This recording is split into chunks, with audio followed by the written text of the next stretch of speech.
Eta ezin bestela baita euskal presoentzat ere. Gaur egunero urratzen diren eskubideak.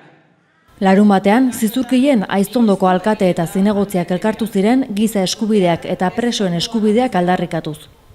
Beraiekin batera, hainbat herritar eta presoen senide ere bildu ziren. Aiztondoko bailarako 5 preso daude penintsulan zehar banatuta.